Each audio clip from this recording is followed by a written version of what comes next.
The church fell silent as an old woman slowly stood up. Tears filled her eyes as she looked at Zara and Adewale. "I was Miriam Adeyemi's closest friend," she said. A murmur spread through the congregation. Then she pointed toward the faded photograph hanging beside the altar. 30 years ago, Miriam and her fiancé were supposed to be married in this very church. The night before the wedding, Miriam came to me terrified. She told me an old man had revealed a secret both families had spent years hiding. And as at that time, Miriam was pregnant. They gasped. Though she wanted to ignore the warning and go ahead with the wedding. But then, she learned the truth. "What truth, old woman? Please speak," Sarah asked anxiously.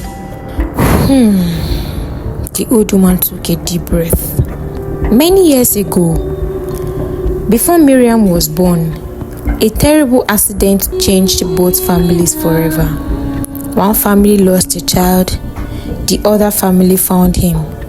But instead of returning him, they raised him as their own. For years, everyone involved kept quiet. The child grew up never knowing where he truly came from. And by the time the truth was discovered, it was too late. The child who was stolen became Miriam's father." "What?" A sharp gasp swept through the cathedral. "So, do you mean Miriam and the man she loved were connected by blood?" one of the members asked. "Yes," the old woman answered.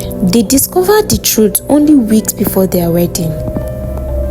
They were devastated, but they still loved each other, so they made a decision.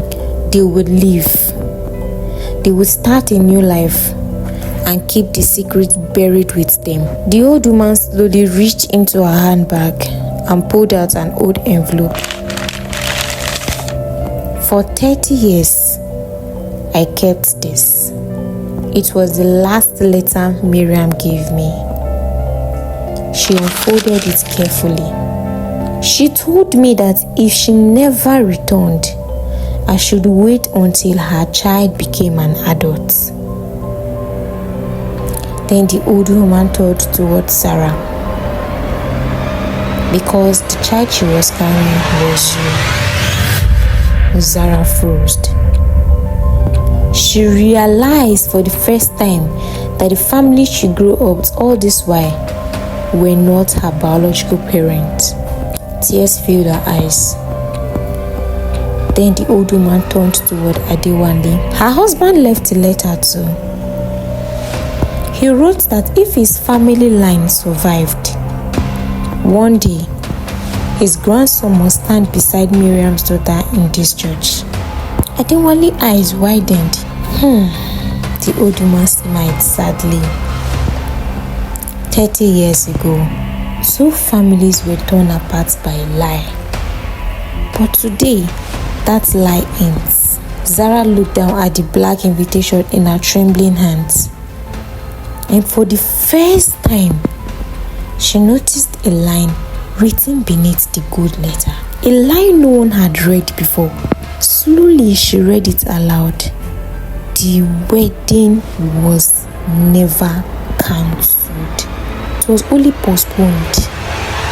At that moment, the church bell rang. Every head turned toward the back of the cathedral. A wooden door slowly opened. Behind it stood a framed photograph. There they were, Miriam Adeyemi and the man she disappeared with.